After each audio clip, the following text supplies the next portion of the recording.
Live. Um minutinho só. Deixa eu só entrar o Google Live primeiro.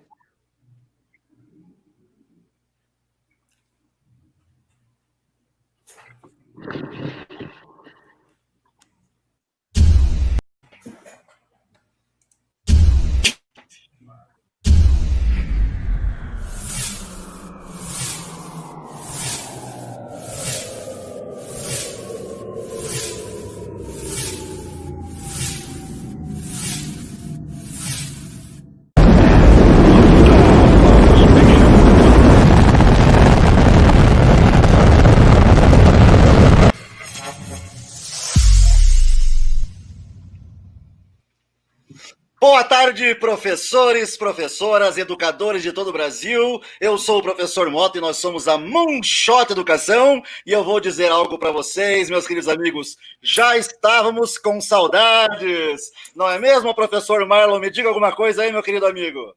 Olá, Motta, com certeza, saudades. Já se vão quase uma semana aí que a gente fez a última entrega aí aos nossos professores e educadores de todo o Brasil.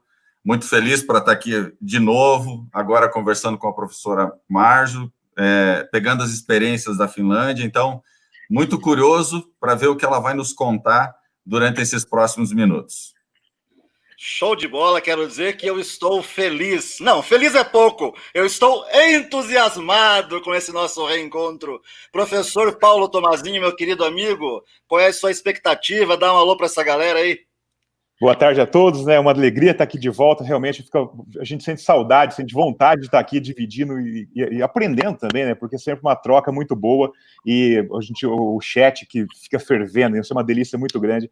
E hoje, a professora Mario, da Finlândia, ela é secretária lá de Educação de Helsinki, na Finlândia, e nós vamos falar um pouco sobre, justamente, essa volta às aulas da Finlândia, que eles já voltaram lá, mas eu tenho perguntas, por exemplo, fique comigo que eu quero perguntar, como que era a educação da Finlândia há 25 anos atrás? Mais do que isso, como que é a questão da Finlândia nessa autonomia que o Ministério da Educação deles dão para as prefeituras, para que cada cidade, para que cada escola possa determinar e qual que é a melhor abordagem pedagógica e didática de cada escola. Então fique comigo que essas são as minhas duas perguntas para a professora Marjo, lá durante essa conversa. Estamos aqui, né, Motta, com a Ágata Soares, que daí você explicar, a Ágata é uma grande amiga, uma fantástica pessoa, assim, que tivemos a oportunidade de conviver e trabalhar juntos. E que bom que está aqui, né, Ágata? Que bom que está aqui com você. É isso aí, Tomazinho, Ágata, é uma alegria enorme ter você conosco, né? E para que todos saibam, nós faremos aí uma dinâmica um pouco diferente, tá? Em função do idioma, evidentemente. Então, para que fique assim mais confortável para todos, a professora Ágata, que é uma grande amiga nossa, trabalhamos juntos, nós quatro numa mesma universidade, então a gente tem assim uma amizade e uma aderência em bons propósitos de inovação na educação. Então, isso que é muito legal. Então, ela servirá aí como uma tradutora para nós, onde nós faremos as perguntas em língua portuguesa, a Ágata fará aí a gentileza de traduzir para a língua inglesa para a professora Mariel, ela conversará, devolverá a resposta em língua inglesa e a Ágata fará essa tradução para que possamos, de forma bem tranquila, fazer esse nosso web talk, esse bate-papo bem sossegado, bem gostoso, como temos feito sempre. Ágata, dá o seu alô para a galera, seja bem-vinda aí a essa nossa conversa via web. Olá, pessoal, boa tarde. Estou muito contente de estar aqui com vocês e compartilhar esse propósito tão grandioso. Eu estou aqui acompanhando desde o dia 1, todos os dias, estou acompanhando a primeira semana, a segunda semana, as palestras, as conversas que têm sido muito ricas. Então, estou ansiosa também, muito curiosa para aprender com a professora. Show de bola, é isso aí. Antes de nós dizermos para a professora Mariel que ela é bem-vinda, vou contar para vocês como que aconteceu tudo isso aqui, porque nós temos um grande amigo lá em Feira de Santana, na Bahia, professor Claudemir, junto com a professora Lúcia e o professor Gladstone, eles são os mantenedores, os diretores do colégio CETEB, e eles que fizeram essa conexão aí para que nós fizéssemos esse bate-papo, né? A professora Mariel, eu tive a honra de conhecê-la 2 anos atrás, num evento, num congresso de educação lá em Feira de Santana. É uma pessoa assim com muita experiência em educação, uma visionária da educação do futuro, ajudou demais a Finlândia a construir a formação de professores, um olhar diferente para a educação daquele país. Então, Agatha, por gentileza, diga à professora Mariel que nós estamos muito felizes, muito animados ela estar conosco e que ela também pode apresentar a si mesma para que as pessoas conheçam, depois você devolve para nós, tá bom? Okay. So, Mario, thank you so much for being with us right now. We're very happy, very glad for having you here with us. And we are wishing you, and we are really welcoming you here. And Motta, Professor Motta, he has just said, presenting you, introducing you a little bit, how visionary you are. And we are really, really excited to understand and to know more about Finland. And first of all, we really would like you to introduce yourself, and then I'm going to translate to them. Yeah, thank you very much. And it's my great pleasure to be with you now virtually. I was there a few years ago, just face to face. So it's really great to see you all. My name is Marjo Kyllönen, professor, and I work for the local government. That in Finland, local government is running the schools, and I'm head for the development services unit from the early childhood up to the adult training. I also, as I understood, really little, but I understood that you mentioned something about my my enthusiasm of future school. So that's something that I have my PhD on future school and leadership, and really I believe that education builds up societies, and today it's even more important when we are living these exceptional times. Great to be with you. Ela está muito contente de estar aqui conosco, muito feliz, agradece a oportunidade. Ela disse que já esteve aqui há alguns anos no Brasil, teve a oportunidade. Ela conseguiu entender algumas coisas que a gente disse. Ela é professora, disse que trabalha para o governo local da Finlândia. Ela é responsável pelo desenvolvimento desde a educação infantil até os anos para mais adultos. E ela disse uma coisa muito importante que ela acredita, que a educação, ela constrói uma sociedade. E no momento que a gente está vivendo, isso é um fator muito importante para a gente discutir, compartilhar e conversar. Show de bola, muito bom, uma alegria imensa fazer parte desse movimento aqui, ter a professora Mariel conosco.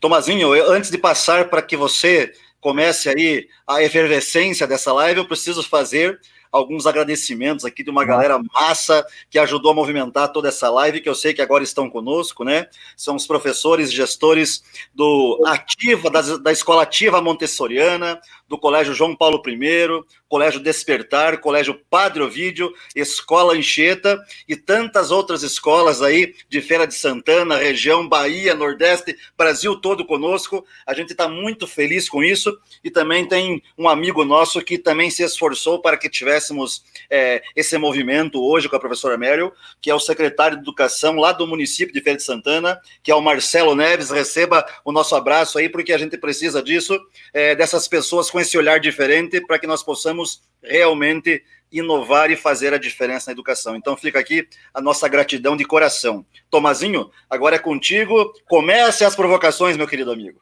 Perfeito. Magda, a gente quer perguntar para a professora Mariel justamente o que ela falou, que a educação é essa transformação da sociedade, né? É tão importante nessa transformação, e nós estamos vivendo um momento de incertezas, né? E eu gostaria de perguntar para ela, voltando para trás, né? Como que era a educação da Finlândia há 20, a 25 anos atrás? E como que foi o que foi o motivador para que o governo e todo o país repensasse o modelo educacional deles?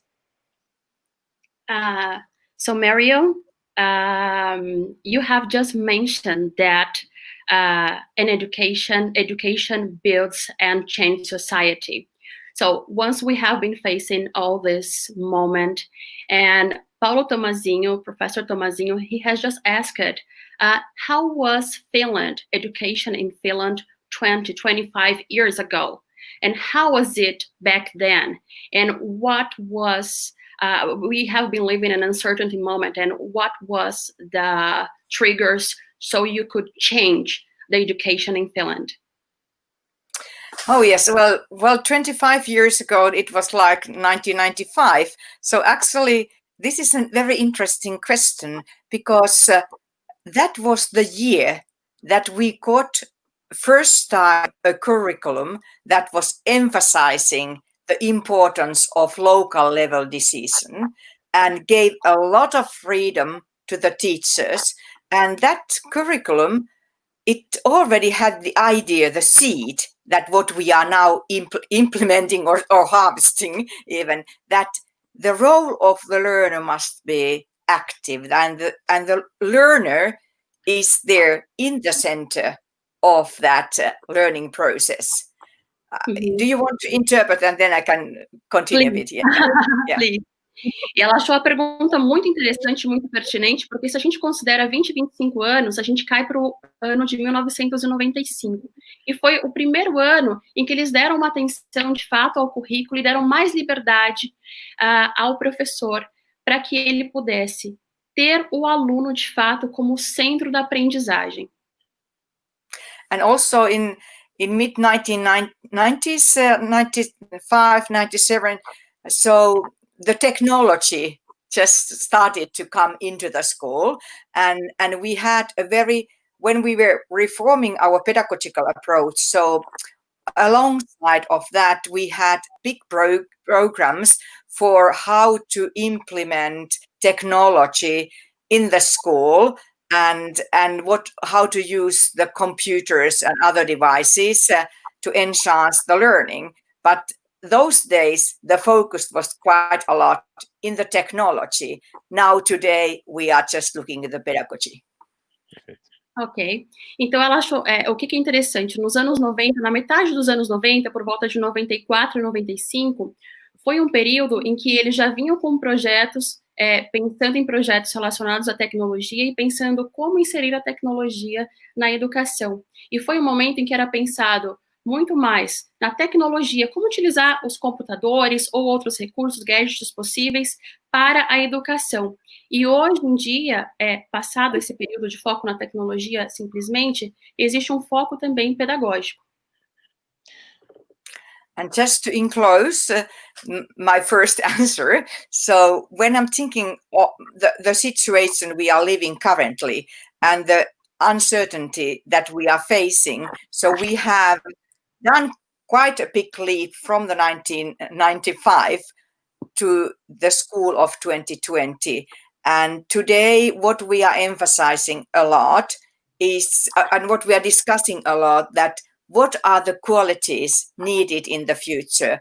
And though we understood in the past that the role of the pupil must be strong, and we have to give autonomy to teachers to use the best practices to help the learners to learn. So today we are focusing more on the holistic competencies and this kind of ability to redesign or design your environment to be an active actor, or to have your agency, to have this kind of mindset, and also tools how you can be an active player in your own learning, and how you can impact your own environment. So, well, this would be a 2 hours lecture if I go everything. So this is not natural that a lot have happened in 25 years, but the seed was already there. Now we are just flipping the setting to be a bit more holistic, and also to emphasize the pupils' agency in their own learning process. Ok. O que a professora trouxe é que de 95 para 2020 temos um salto, e apesar da gente pensar no papel de fato do professor, ter dado desde aquele momento um papel de mais autonomia, de liberdade para esse professor, um professor que trouxesse as suas melhores práticas, hoje se vê uma necessidade de um olhar para competências de uma forma mais holística. Então, para que esse indivíduo que está aprendendo, e também para o professor, para que ele tenha um mindset de autonomia, que ele entenda o impacto que ele tem na sociedade e o impacto no ambiente em que ele vive. Então, ela reforçou a semente que foi plantada lá em 94, 95, em meados dos anos 90, que vem se construído até esse momento. Show de bola, muito bom. Eu quero apenas fazer uma reflexão antes de passar para você, Marlon, para que você faça a sua pergunta, porque é evidente que nós sabemos que... Pois não? Rapidinho, eu só interromper, porque acho que essa pergunta ela foi muito, obviamente, pensada para a professora Mariô, porque justamente, talvez, quase 500 pessoas que estão ao vivo agora com a gente, pode ter esse tipo de reflexão. Veja, o Brasil hoje, ele teve essa questão da tecnologia, meio que imposta pelo vírus, pelo Covid, mas que todos os professores estão experimentando, de certa forma, essa questão da tecnologia, exatamente como a Finlândia fez há 25 anos atrás. Mas veja só, eu falo que esse é o momento único de nós, professores, pensarmos realmente no futuro da educação que nós queremos ter. Talvez aquela educação que sempre sonhamos e nunca pensamos ser possível existir. Agora, veja só, olha só como todos os fatores confluem. Professores usando tecnologia, BNCC falando de habilidades e competências, e agora, pela primeira vez, perdendo a descentralização, onde cada escola, cada professor, cada casa de cada professor virou uma escola.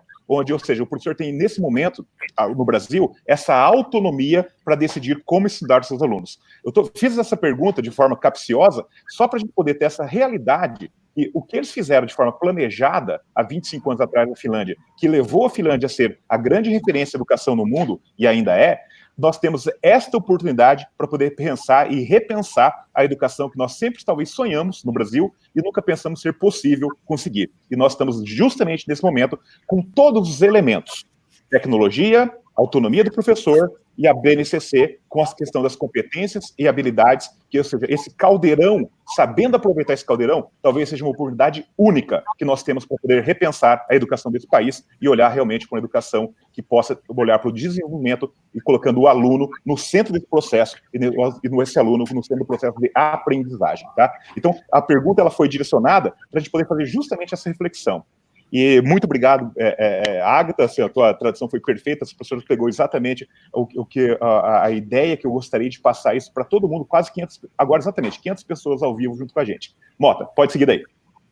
Não, na verdade, você já falou muito da reflexão que eu ia fazer, né? Porque nós, professores, todos que estão aqui, nós somos muito críticos, porque nós conhecemos a realidade do nosso país, estamos aí nos 4 cantos tendo dificuldades com o ensino remoto, mas...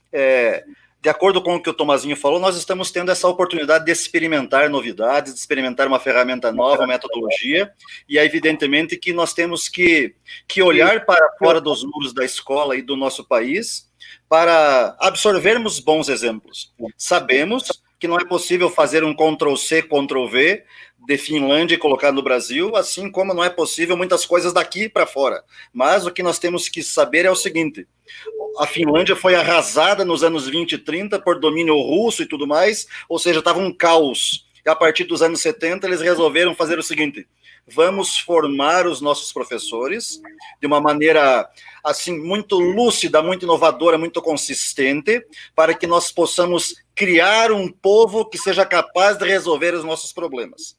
Ou seja, e nós temos, pegando BNCC, pegando competências socioemocionais, pegando o Learn by Doing, metodologias ativas, impulsionada por tecnologia educacional, nós temos condições, trabalhadores e motivados, entusiasmados que somos professores brasileiros, pegar um pouquinho daqui, um pouquinho dali, um pouquinho de acolá, filtrar para a nossa realidade e fazer as coisas acontecerem.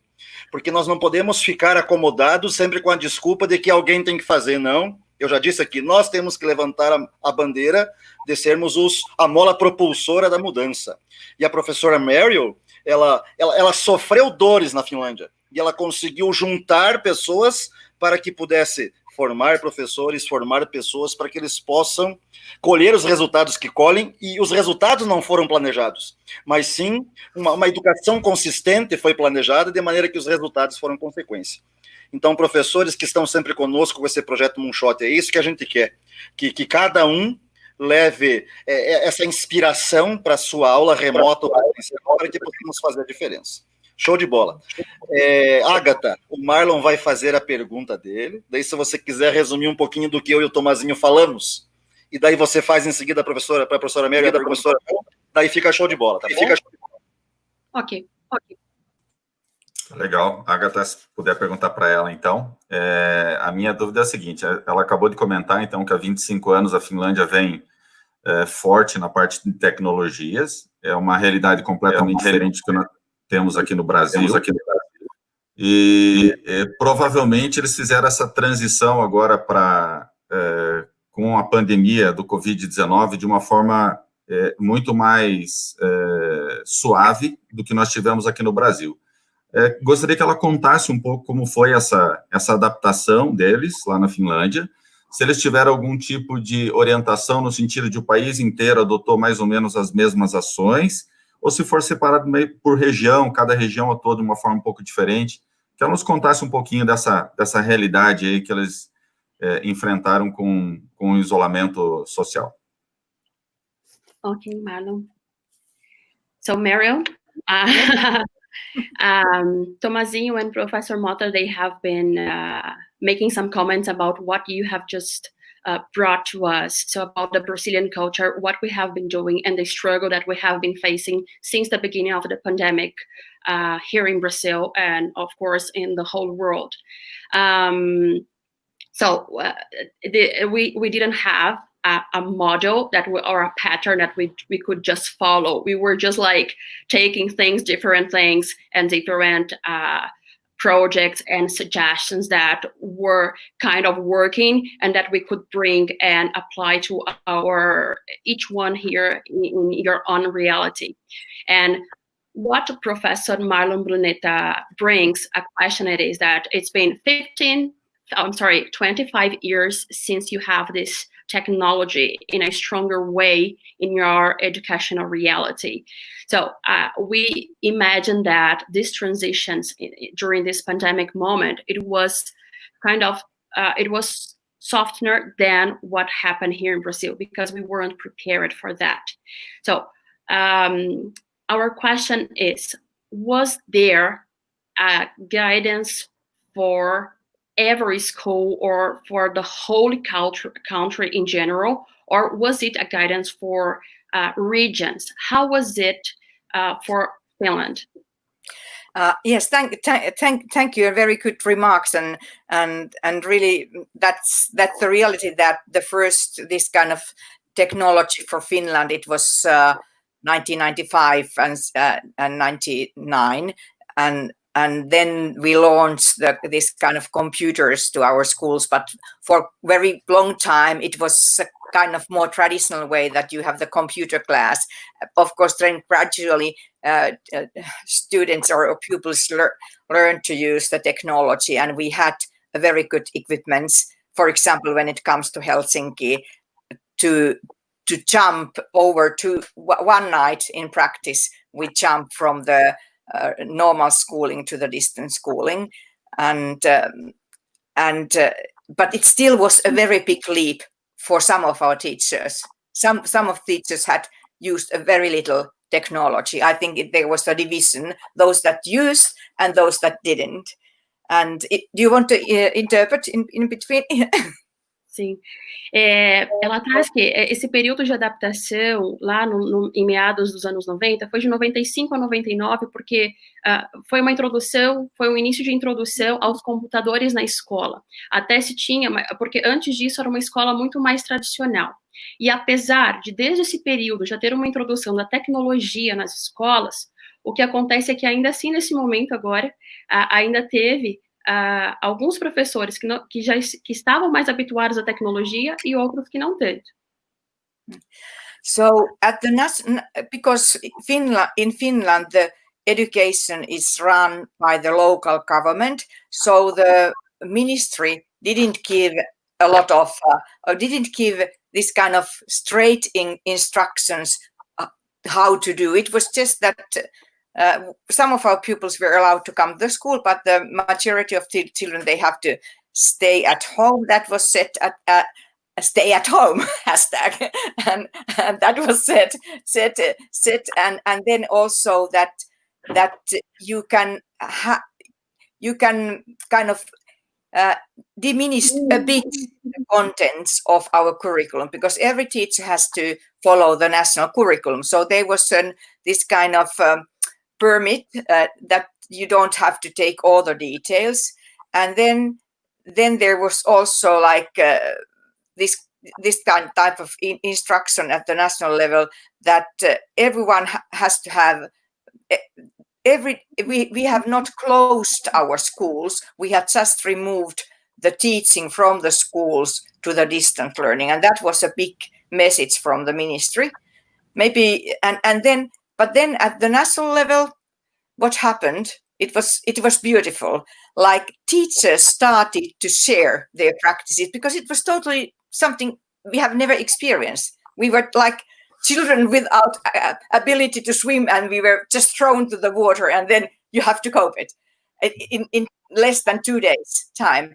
So teachers started to exchange their experiences in social media, and it was really helpful, and in between the colleagues. And also at the national level, there was a website done by our educational agency, and there were examples how you can teach mathematics or arts or sciences when the pupils are not at present. And also at the city level, we arrange a lot of support to the teachers so they can cope with the curriculum. If you want to know more, I can go in more detail, but maybe now you can translate. Ok, thank you. Então, o que ela disse é que, sim, houve uma orientação geral do ministro da Educação, mas as decisões são tomadas localmente. O que veio como orientação geral do país? Claro, para que as pessoas ficassem em casa, então, tanto que ela até riu, né? Fica em casa para ficar em casa de fato. Então, fiquem em casa, essa foi uma orientação reforçada também pela frente educacional. Então, o ministro também trouxe algumas orientações sobre o currículo, porque o currículo é nacional, ainda que sejam decisões tomadas ali localmente. As escolas não fecharam. O que aconteceu foi que a aula presencial não ocorria, mas as aulas continuaram acontecendo no modelo remoto. Então, algumas orientações que vieram do Ministério da Educação, por exemplo, como ensinar matemática, como ensinar artes, como ensinar ciências, em situação em que não é presencial. Então, teve esse apoio do Ministério da Educação. Além disso, eles promoveram uma partilha. O que os professores estavam fazendo? Então, nesse modelo, os professores poderiam compartilhar e partilhar as suas atividades, as suas formas de ensino remoto. Ela falou que ela poderia também abrir aqui com muito mais detalhes o currículo, se a gente quisesse. Achei boa demais a resposta, principalmente quando a professora Meryl diz assim que os professores partilharam. E é o que nós estamos fazendo. Não só eu, o Tomazinho, o Marlon nesse projeto, e agora a Ágata e outras pessoas que vieram conosco, mas todos nós, porque tem acontecido uma troca incrível para que possamos achar os caminhos para fazer o ensino remoto acontecer, pois a aprendizagem não pode parar. E antes que eu faça a pergunta para a professora Meryl, eu quero dizer o seguinte a vocês, meus amigos: se vocês estão gostando, dá um like aí no nosso vídeo, se inscreve no nosso canal, e de propósito, aqui na descrição dessa live, nós colocamos um forms para que, se algum professor, algum diretor, coordenador tiver interesse em ir conosco para a Finlândia no ano que vem, que será em abril ou maio, coloca lá seu interesse, que a gente vai fazer um contato com vocês, que vai ser muito legal visitar a professora Meryl lá, visitar universidades, escolas e outros amigos que temos lá, para que possamos nos inspirar e aprender um pouquinho para trazer para a nossa realidade, certo? O que eu quero saber da professora Meryl é o seguinte: por mais que a formação do professor seja, assim, bastante sólida, e que o professor saiba que ele tem autonomia local para fazer as atividades dele, certamente quando chegou a notícia de que vamos fechar a escola, fechar no sentido que os alunos não vão mais para o espaço físico da escola, mas que eles terão que aprender de casa. Como que os professores receberam isso? Que dificuldades que eles tiveram mesmo tendo toda essa estrutura? E como que... Porque agora eu acredito que já tem um cenário de que os alunos voltaram para a sala de aula. Como que foi esse retorno? Como que a escola se preparou? Como que os professores receberam os alunos? Então, é um mix de uma pergunta 2 em 1. Qual foi o impacto? E como que aconteceu esse retorno? Okay. So first of all, Mario, Professor Motta, he has just said that we really appreciate something that you brought to us. It is teachers sharing what they have been doing. So this is really important, and this is what Moonshot really believes: sharing your competence, your abilities, and the knowledge that you have. And I bring you a question. It is, even though the teacher and professors in Finland, they have all their development and their autonomy that we have been talking here, how did they receive the message that schools were about to close? Not closing, but I mean that it would work in distance way. And how have they received that? And how was the impact of it? And now that we know that some schools and children have come back went back to school. So how was it for them? So first of all, the impact, how did they receive this message, and how is it right now? Well, the thing that what happened, and it happened nationwide, not only in Helsinki. Of course, when I'm working here with these teachers, so I had some expert teachers that I met regularly. We had Teams meetings, and I got direct feedback about the feelings of the teachers, and we have a lot of connections to the teachers. But the thing is that when this was announced, so of course some teachers, I met a teacher who said that I was so scared. I was so scared because I felt that I can't do it, and now I'm an expert, and so the mindset of our teachers was that, okay, we take it as it's given to us. We don't have another option. So let's find the way how we can provide the best way of teaching and learning to our children.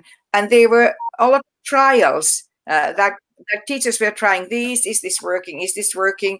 I arranged with some of with our teachers this kind of help service line. So some expert teachers that who are very good in this kind of technology and digital platforms. So they were available every day from 9 a.m. to 3 p.m. and anyone could call them and ask some advice. And then we also arrange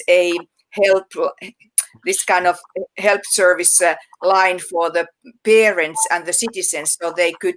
I think I had approximately 20 experts answering the questions what the parents had about the concern that suddenly they couldn't go to the school. So we tried to have this kind of low interest services to our parents and to our teachers, and it was amazing how the teachers took these new tools. Of course, they were supporting each other.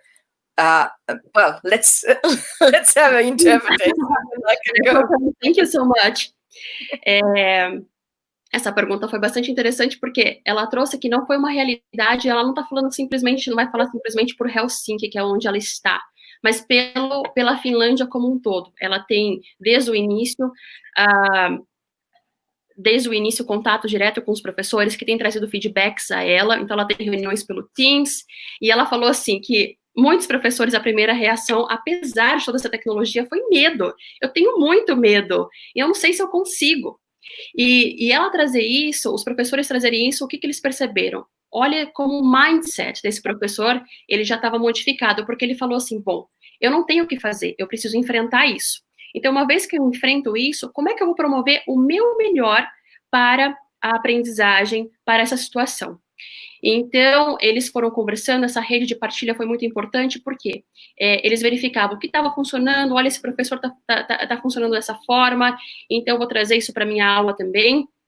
E uma outra coisa que eles fizeram, que foi bastante importante, existem profissionais, os experts, em tecnologia. Então, esses experts passaram a se disponibilizar das 9 da manhã às 3 da tarde, ficarem disponíveis para os professores que pudessem tirar dúvidas, acompanhar e orientar.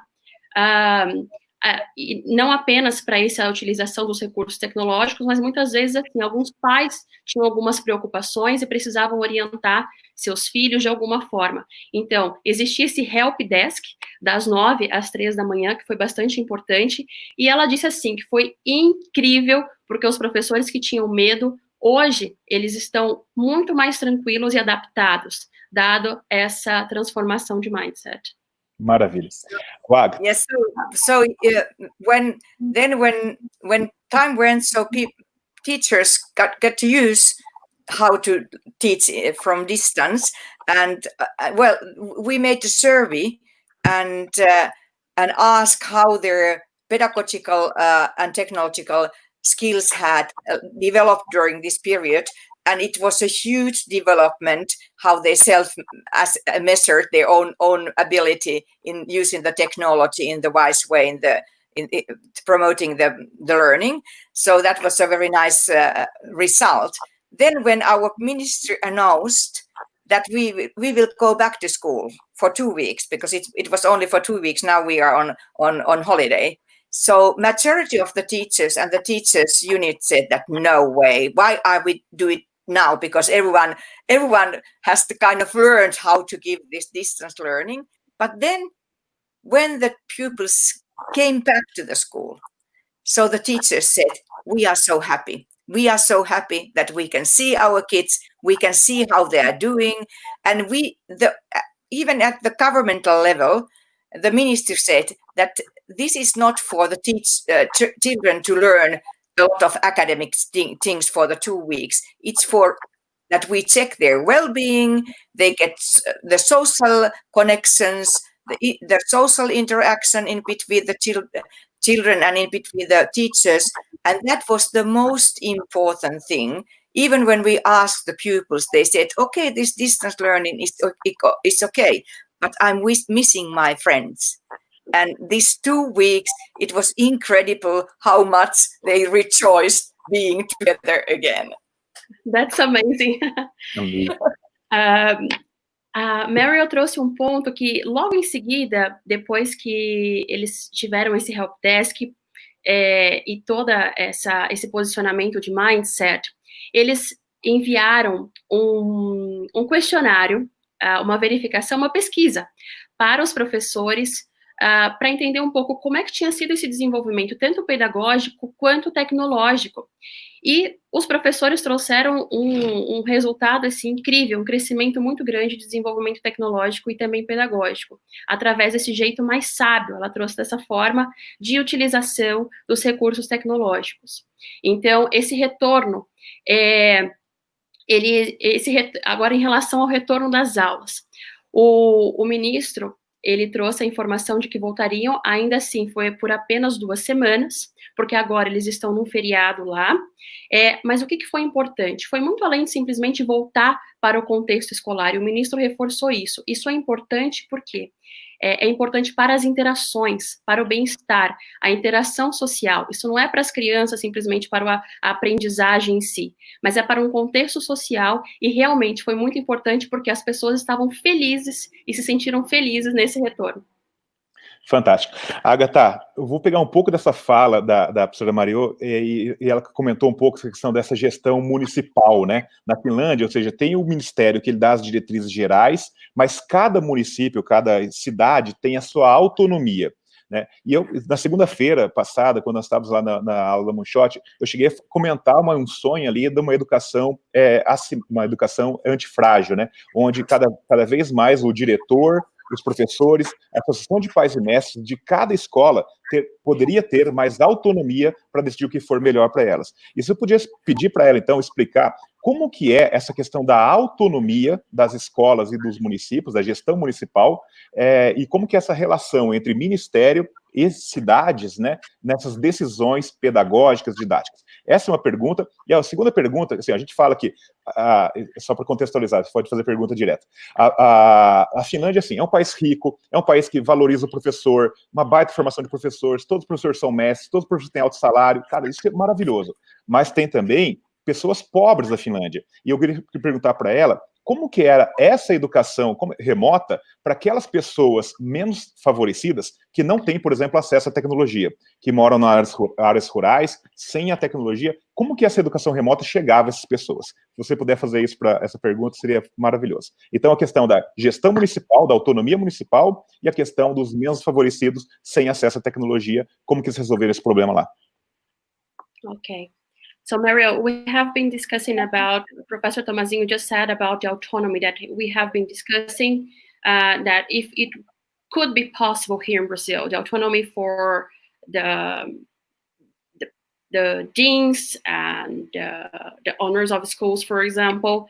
And we know that in Finland, we also have this autonomy for local governments. We have the federal one, the Minister of Education, and we also have this local autonomy.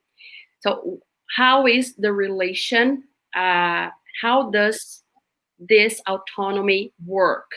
And another question, it is, we know that teachers and professors in Finland, they have great development, but we also know that they are really recognized and rewarded. But we know that besides that, we also have some regions that we have poor people and they don't have so much access to technology. And how was it during this period of pandemic? This pandemic period, I'm sorry. Yeah. Okay, yes. So how does this autonomy work? It's a good question. And actually, because we have had here or cornerstone for our education, so we take kind of for granted it, and we usually don't think of it that much. But actually, one key element here, why is it working so well, is that we are building, and we build our schools and our society on trust. It's like we trust, as an administrator, I trust our schools and principals and leaders and teachers, and then the principal, they trust the teachers, and the teachers trust the pupils, and the parents trust the school. We get very high scores when we make surveys about how the parents see the school. And as you know, that in Finland, all the basic education schools are public in practice. So we have a public education system built on trust. And the other cornerstone is that we have a high professional quality of our teachers. They all have master's degree, and teachers' profession is very wanted. So it's hard to get to the teachers training faculty, to the university, to get in. So we get good candidates to become teachers. And then we also invest in leadership. That what has been now done for more than 1 decade, that we have understood that the quality of leadership is seen in the quality of learning that happens in the classrooms. So that was the first question. So if you interpret, and then I go to the other one. Yeah, excellent. Okay. Respondendo a primeira pergunta, ela achou bem curiosa a pergunta, porque a autonomia, ela falou que ela é meio óbvio, né? Porque eles têm é meio óbvio para ela, né? Essa autonomia, por quê? Existe uma chave que é muito importante, que eles constroem escolas e a sociedade com base na confiança. E essa confiança vem do ministro para a liderança local, dos pais para o diretor, e os professores, pais, as crianças. Então, é uma sociedade baseada na confiança. Ela compartilha e faz diversas pesquisas com os pais também, para ver como eles estão vendo as escolas. E sim, ela reforçou que os profissionais, ela tem profissionais de alta qualidade, eles passam pelo mestrado, então, enfim, tem diversas qualificações, e eles também são bem remunerados. Então, ela sempre tem bons candidatos. Um outro ponto em relação a essa chave da confiança, é a liderança. Há 10 anos, eles têm um programa, uma capacitação, reforçando a importância da liderança, porque essa liderança vai refletir também na aprendizagem. Essa primeira pergunta, ela vai comentar agora sobre a segunda. Fantástico. And then about how we've handled this COVID situation, when there are children coming from the a bit disadvantaged families and they don't have all the equipments. So the very simple resolution to this was that the pupils could borrow a computer from the school. So we just gave them computers so that everyone had an equipment if they didn't have that at home. So that was very easily arranged because we had enough computers in our schools. Also, some companies, big companies, offered to give free computers to the children because the situation was not that good in all parts of Finland. But in Helsinki, we were lucky that we have equipped our schools with the laptops, or the children with a laptop, so we were allowed to give laptop to those who didn't have it at home. Ok, thank you. Então, ela disse que essa situação em relação a famílias ou crianças que estavam em situações menos favorecidas não foi tão difícil porque as escolas são equipadas com computadores. Então, o que a escola fez? Entregou para a criança para que ela levasse para suas casas, para sua casa. Então, no caso de Helsinki, ela falou assim que todas as escolas são equipadas, existem algumas regiões, sim, que a escola poderia não ter, mas também teve um apoio de grandes empresas que fizeram o envio de materiais de computadores para as casas dessas crianças. Muito Perfeito. legal. Só queria contextualizar isso, Motta, porque ontem, Marlon, ontem justamente eu estava com uma live, aqui, uma palestra com o pessoal da Paraíba, né, a professora Socorro lá do interior do Paraíba. Veja, e na Paraíba o governo está retomando agora a questão do ensino remoto, veja, ficou quanto tempo parado, né, e lá tem uma condições que a maioria das cidades não tem essa infraestrutura, e lá a opção foi um ensino remoto baseado no livro didático, onde a professora ela pega um ônibus, literalmente, para poder passar e deixar essa questão da semana, ou do 15 dias de atividade, na casa dos alunos na zona rural, sabe? Então, só estou dizendo o seguinte, que, lógico, a Finlândia tem toda uma condição muito diferenciada do Brasil, não dá para comparar. Se a gente pensar, a população da Finlândia tem 5,5 milhões de habitantes, é metade do Paraná. Então, você imagina, né? Então, Curitiba com mais uma cidade. Então, não dá para comparar realmente Brasil com Finlândia. Mas o que a gente pode olhar é justamente essa questão da autonomia. Essa questão da autonomia, perceba que as escolas, quando não têm oportunidade, elas vão lá e buscam um apoio nas empresas. Por quê? Porque essa questão da confiança e a valorização da educação é uma coisa muito importante. E que talvez no Brasil nós não temos essa valorização em destaque, né? Ou seja, muitas vezes a escola é sim um lugar para ter educação, mas um lugar para deixar o filho enquanto o pai e a mãe trabalham. E na verdade, quando a gente olha para países, não estou querendo comparar, mas quando a gente olha para países que olha sério para o processo de educação, o primeiro processo que a gente vê é assim, valorização do professor. O segundo processo, autonomia. Autonomia para que esse grupo de diretores, grupo de professores, na sua cidade, na sua região, saiba o que é o melhor para aqueles alunos, porque tem a questão do contexto local, tá? Então, só para poder fazer essa reflexão, porque é uma pergunta que é recorrente aí, né, que não dá para comparar Brasil com Finlândia, não dá mesmo, mas nós podemos nos inspirar em coisas, em pilares que dão muito certo lá, e da certa forma, esses pilares podem ser também pilares que a gente pode olhar para aqui para o Brasil. Marlon, por favor. Perfeito, Tomazinho, é isso mesmo. O que a gente está tentando aqui é pegar exemplos que deram certo lá e, na medida do possível, obviamente, com adaptações, são realidades completamente diferentes, aprender com isso, né? E a minha pergunta vem muito em cima disso. Se bem que eu tenho um monte de perguntas aqui, já vi que não vou conseguir nem fazer metade delas, infelizmente. Mas a minha pergunta vai relacionada para a formação dos professores, da formação continuada. Como é que é esse processo lá? O professor se forma, como é que, pós-formado, eles continuam se aprimorando ao longo dos anos e passando a experiência para os professores mais novos? Como é que é esse processo? Okay. So I have another question, Mario. First, Paulo Tomazinho has just shared and how inspirational Finland it is for us. It's not about comparing, but it's how important and inspiring it's everything that you have been bringing for us right now. And we have another question, and Marlon would like to know how is teachers training, the continuous teachers training, once he has all his degrees, and how does he or she continues training and developing him or herself. And besides that, is this professor teaching and passing all his knowledge and experience to new teachers and professors? Yes, thank you. Yes, it's very, also we have the high level of this kind of initiative training for our teachers. So it's utmost important that our teachers have the possibility to develop their professional skills, and it happens on different levels. But to our understanding, one of the most important level to have your professional development is what happens at the school.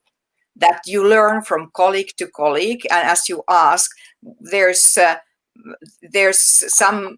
some teachers who are experienced and they have good understanding of for example, how to be with the pupils and what type of methods they are using, and then mixing that with the newcomers who has the newest kind of understanding and knowledge from the newest research. So this kind of combination with different type of competencies and knowledges is the best seedbed for developing our teachers. So we, for some decades, more than 10 years, we have been emphasizing a lot how do they learn from their colleagues, and it can happen.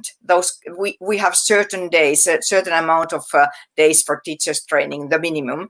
So this kind of development sessions or periods or hours, they can be arranged at the school level, or sometimes it's arranged at the district level, so the teachers can run workshops and the other teachers can come in and learn, for example, different types of abilities. It's usually designed amongst the teachers, so they discuss the principal is having on a yearly basis this kind of face-to-face, the one-to-one discussions, and they make a map that what is this professional development for the teachers. So that's a very important level. Then at the city level, we also arrange in-service training for our teachers, kind of in more traditional way. I mentioned that we have this kind of teachers networks, expert teachers who are developing the practices, and they keep workshops to the teachers. And then also at the national level, there are some institutions that offer in-service training to the teachers. Sometimes it's paid by the government, sometimes they charge something of it. So also government gives money to the teachers in-service training, but they are not the providers. It's either a private provider or even us as a local government. We can apply, and we have applied and got money from the government to develop our teachers' competencies,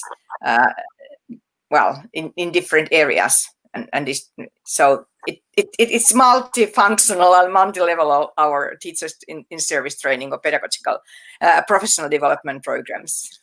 Ok, thank you. Então, ela trouxe que tem alguns diferentes níveis de desenvolvimento e capacitação contínua do professor.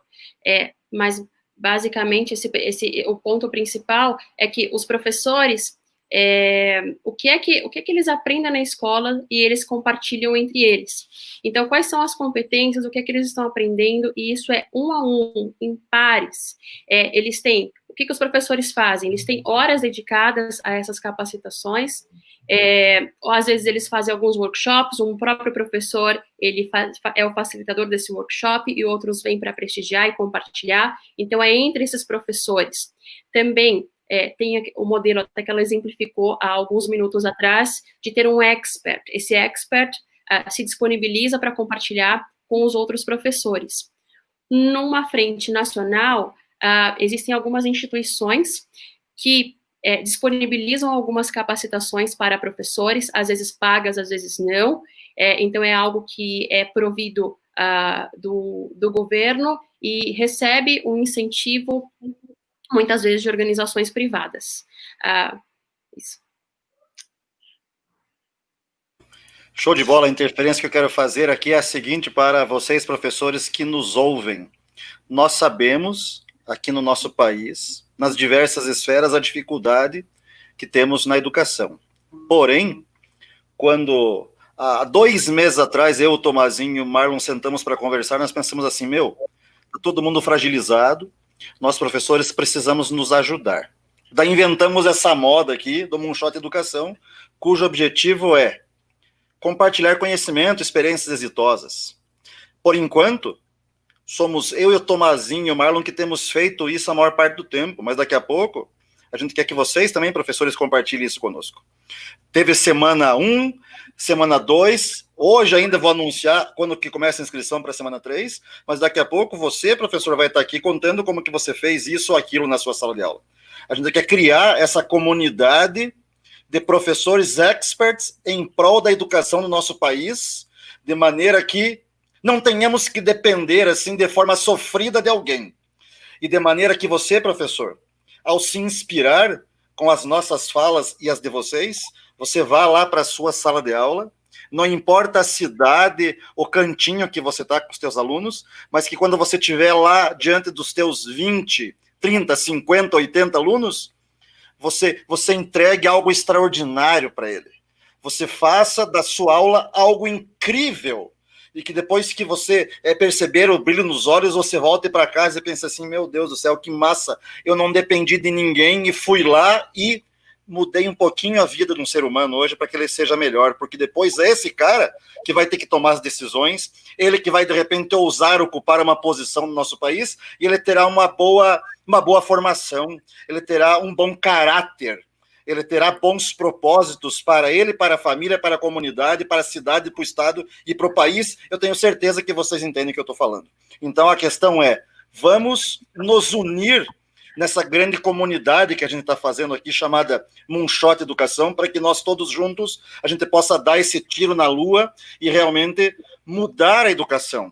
A professora Mary está aqui como uma convidada de coração, contribuindo com exemplos e tudo mais. É impossível a gente não conseguir filtrar nem que seja uma gotinha para o nosso dia a dia. Nós temos que ser espertos, nós professores brasileiros, nós somos espertos, nós somos críticos, nós sabemos dar o nosso jeito possível e legal na sala de aula, então a gente tem que potencializar tudo isso, né? Então, eu confesso para vocês que eu fico assim muito emocionado e muito entusiasmado com esse tipo de encontro, esse tipo de fala, porque a gente pode, professores que me ouvem, construir algo muito diferente, muito incrível aqui na educação do nosso país. Ninguém faz nada sozinho, vamos nesse movimento juntos.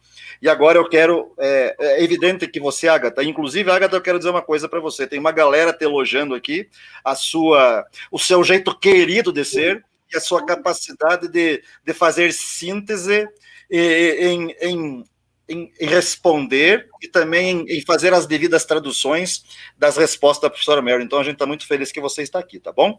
Obrigada. Então, antes de você fazer esse resumo para a professora Mary, eu quero que você já engate a seguinte pergunta. Em tempos normais, como que era feita a avaliação na educação básica e como que eles fizeram a avaliação durante o período de pandemia? Como que eles avaliam os alunos normalmente e na emergência? Como que é essa história lá na Finlândia? So, Mary, I have another question, but first of all, I just want to tell you what Professor Motta has just said, and we had 2 weeks since we have been sharing a lot of technological ways of working, about learning and about knowledge. And this moment that it's a great moment for everyone to take at least a raindrop from everything that we have been bringing for us. And this is the way that we are going to create and to develop leaders and our children and our people here in Brazil. So thank you so much for that. And we have a question about evaluations. So how was exams used to be applied in the normal situation, and how was it applied during the pandemic moment?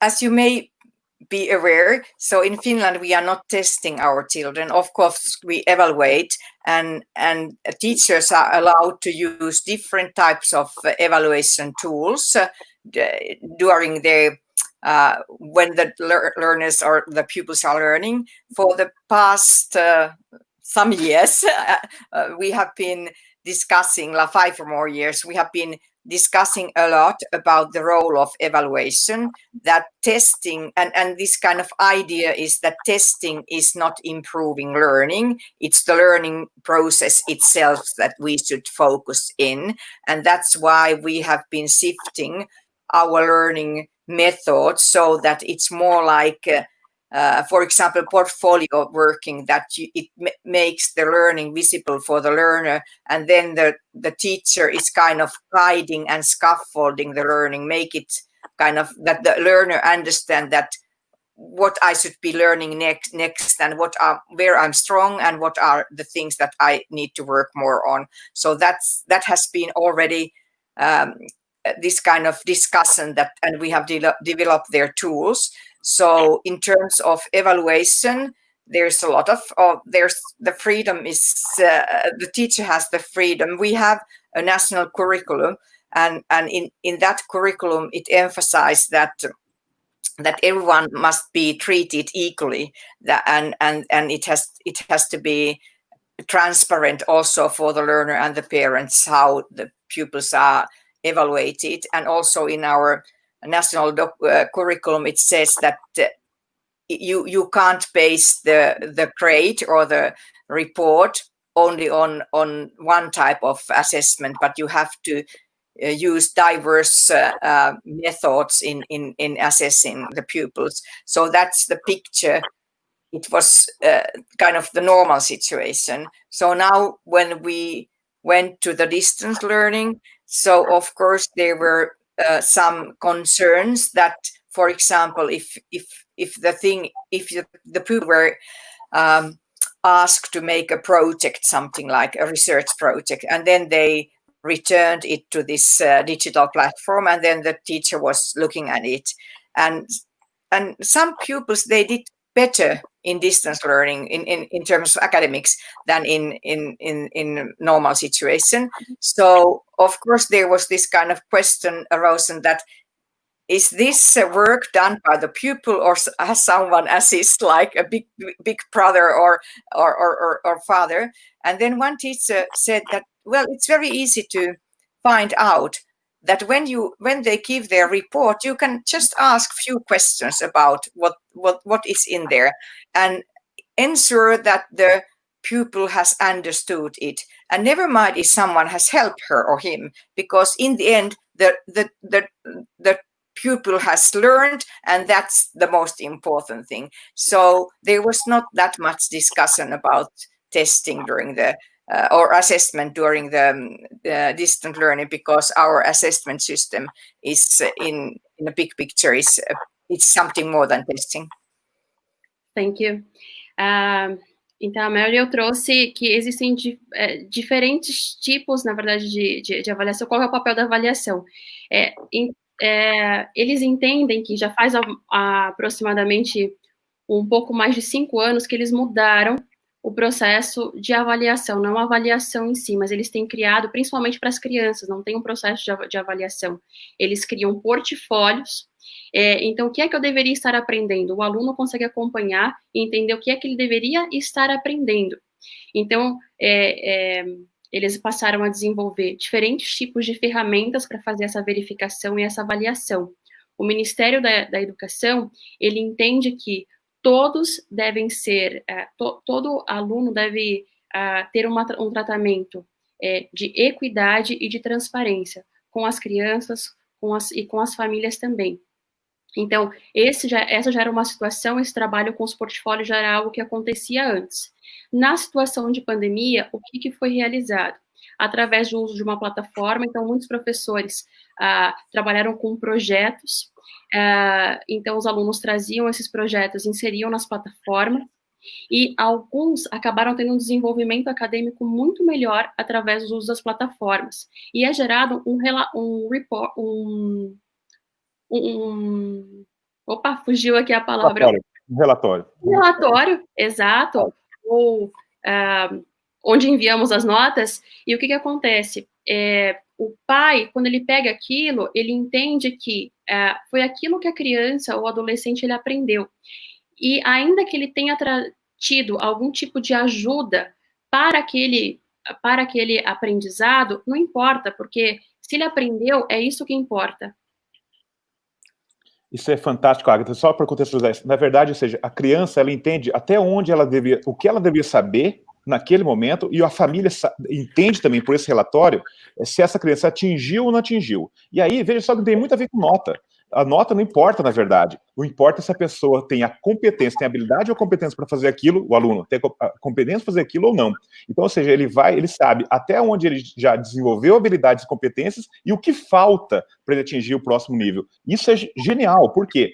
Você não está rotulando a pessoa com nota 7, 8, 9 ou 10. Ela simplesmente sabe que ainda não atingiu e que precisa atingir a habilidade e a competência para que você possa evoluir, né, e o aluno evoluir. E a família tem a clareza disso, né, que isso é a grande beleza de uma avaliação portfólio, uma avaliação formativa e não aquela avaliação somativa que taxa o aluno e carimba o aluno com uma nota, né. Eu sempre falo que nota é um indicador ruim de aprendizagem, nota prejudica a aprendizagem, porque o objetivo do estudar é para tirar nota e não para aprender, né. Então, acho que a gente pode ressaltar muito isso quanto aprendizado. Nós estamos chegando ao fim, né, Motta? 1h05 já. Marlon e Tomazinho, nós três sabemos que faz pelo menos uns 3 anos que nós temos defendido portfólio, rubrica, aprendizagem por projeto. Tudo bem que nós tenhamos vestibular, que tenhamos Enem, mas a gente pode construir algo ao longo dessa jornada do aluno e que tem a ver com tudo que a professora Meryl falou. Ela só carimba aquilo que já é nossa crença há muito tempo, porque a gente acredita nisso, que é possível. Essa questão da notinha azul ou vermelha no boletim, sinceramente falando, queridos amigos, já é uma coisa muito ultrapassada. O ser humano ele é muito mais do que um número numa tabela, numa grade, né? A gente precisa ficar atento a isso. Como o Tomazinho falou, nós estamos com mais de 1 hora de live, certo? Eu quero reforçar o seguinte, meus queridos amigos. Na descrição dessa live tem um link para um Forms para você fazer uma inscrição, para que saibamos que de repente você quer dar um pulo na Finlândia conosco no ano que vem. Tudo muito organizado, muito programado, é claro. Uma manifestação de interesse, né, Motta? Uma manifestação de interesse. Não tem nada que assinar, não tem nada que pagar, só para dizer quem tem interesse de ir. É só para dizer assim, professores, eu tô a fim de saber mais sobre isso para, de repente, ir com vocês. É essa a intenção, tá? Quero agradecer aqui. Fala, Marlon. Só comentando, né? Você falou ali do Forms. Sabe quantas pessoas interessadas tem já? 65. O pessoal é rápido aqui, hein? Nossa, que legal. A professora Meryl vai ter que dar um jeito de receber a todos nós na casa dela. Fala aí para ela, Agatha. So, Mary, they have just asked the people if they have interest in going to Finland, and 65 people have already. Okay. So he told that Professor Motta just told that you are supposed to post us over there in your house. Great. It's a joke. It's a joke. It's a joke, Meryl. Meus queridos amigos, antes da professora Meryl, o Marlon, o Tomazinho, a Agatha fazendo as considerações finais, eu quero contar algo para vocês que eu acho que vocês vão gostar. Anota aí, pega um papel, uma caneta, anote já. O seguinte, a semana 3 do curso Expert em Ensino Remoto, já temos data, já temos agenda para ela acontecer. Vai anotando aí. Acontecerá do dia 29 de junho ao dia 3 de julho. E as inscrições estarão abertas a partir do dia 20 de junho, que é um sábado. E é evidente, vocês receberão e-mail, WhatsApp, Telegram, sinal de fumaça, código Morse, por meio de várias mídias, esse nosso aviso aí oficial para a semana 3, para que você possa se inscrever. Se você está gostando dessa live, dá um like, se inscreve no canal. Como ela ficará aberta no YouTube, compartilhe com uma galera. E antes de todo mundo aqui falar, vou contar uma coisa para vocês. Amanhã teremos mais um momento aqui no Moonshot Educação. Aquele nosso café de sexta-feira, das 4 da tarde. Quem estará conosco amanhã é o grande amigo mestre Eduardo Chiniachik. Eu sei que a Agatha tem um livro aí autografado, certo? Eu também tenho, então, como eu digo sempre, morram de inveja, tá? Então, amanhã, às 4h, o grande Eduardo estará conosco para falar de competências socioemocionais, do professor, o líder inspirador, do carisma na sala de aula, para que nós possamos nos apropriar de vários ingredientes, metodologia, tecnologia, ser humano e tudo isso que faz da educação fantástica. Fala algo aí, meu querido amigo Marlon, depois o Tomazinho, depois a Agatha, e ela já pode dizer para a professora Mérida aí fazer as considerações finais para finalizarmos esse grande encontro. Legal, Motta. Estamos ansiosos para avisá-los que faremos a semana 13, então já estamos organizando, preparando todo o material para que ela seja tão incrível quanto foram as semanas 1 e 2. Eu quero agradecer, então, a professora Mário aí pela gentileza, ceder um pouco do seu tempo para estar aqui junto com a gente. Tenho certeza que inspirou não só a nós, mas muitos educadores que estão nos ouvindo. Então, meu muito obrigado de coração. Quem sabe nos encontraremos num futuro próximo aí na Finlândia. Quero dar um recadinho rápido aqui sobre a semana 2. Recebemos algumas perguntas sobre o certificado, aonde que eu solicito o certificado, fiz as tarefas. Na descrição do vídeo número 5, da aula número 5, tem um link fazendo a relação com a solicitação do certificado. Então, é só ir na descrição do vídeo da aula número 5 e fazer a solicitação. Aí você preenche rapidinho o formulário lá e solicita. Então, se por acaso você assistiu às 5 aulas, solicita, então, o certificado de 5 horas. Se assistiu às aulas e fez as atividades, solicita o certificado de 12 horas. Agradecer a Agatha, foi pega de surpresa aí, meio que em cima da hora. Um monte de gente te elogiando aqui, Agatha, dizendo assim, nossa, mas ela caiu muito bem na live com vocês, queremos ela mais vezes aqui com a gente. Então, meu muito obrigado de coração para você. Motta e Tomazinho, como sempre, aprendizados diários com vocês. Agradecer a todos que estão aí num feriado aqui no Brasil, disponibilizando um pouquinho do tempo para fazer algumas reflexões sobre um tema que é bastante rico para todos nós, tenho certeza, que é a educação. Professor Mario, thank you so much. You gave us a big gift with his speech. Thank you, thank you, thank you. Thank you. And thank you. And also, thank you for the interesting questions and inspiring this kind of atmosphere. What I'd like to say to conclude is that education is never a cost. It's an investment for the future, and we should invest wisely so that we can build up a sustainable and good future, successful future for our children and societies. Perfect. A professora Mary, eu gostaria de agradecer pela atmosfera, pelas perguntas muito pertinentes, e dizer que a educação não é um custo, ela é um investimento muito sábio para o desenvolvimento das nossas crianças e para os cidadãos. Sensacional isso aí, Agatha, muito obrigado de coração por você estar conosco. Tomazinho e Marlon, meus irmãos, obrigado. Thanks a lot, Miss Kilonen. It's amazing time with you. Nós somos a Moonshot Educação e saibam vocês que eu preciso agradecer ao professor Claudenir do CETEB lá de Feira de Santana, e ele falou o seguinte: Motta, diga para essa galera que em novembro nós vamos fazer um congresso, se tudo der certo, um grande congresso internacional presencial lá na Bahia, e vai ser fantástico, certo? É isso aí, meus queridos amigos, nós agradecemos demais vocês estarem conosco. Nós somos a Moonshot Educação e estamos aqui para que juntos possamos fazer a diferença na educação do nosso Brasil, e vamos em frente, sigamos juntos e firmes, pois o futuro é agora. Muito obrigado, valeu! Ei, Motinha, vamos preparando as malas, que pelo jeito vão ter que fazer umas 4 viagens para a Finlândia. Já dobrou esse número. 120. We are going to Finland. Yes. Welcome. Valeu. Obrigado, moçada. Valeu. Gente, muito obrigado. Um abraço. Tchau. Thank you. Thank you. Thank you very much. Só vou dar uma notícia que eu não estou conseguindo fechar a live, tá? Então a gente está ao vivo ainda e vai continuar. Derruba a internet que ela fecha. Vamos ficar por aqui. É engraçado, Tomazinho, porque você ficou durante boa parte da live meio travada, né? Você fazia pergunta e ficava... Nós estamos ao vivo ainda, tá? Derruba a tua internet que a live acaba. Vai com fé, Tomazinho. Bem isso. Cara, que coisa incrível, eu não consigo terminar. O meu computador está travado e eu não consigo terminar a live. Vamos falar mais.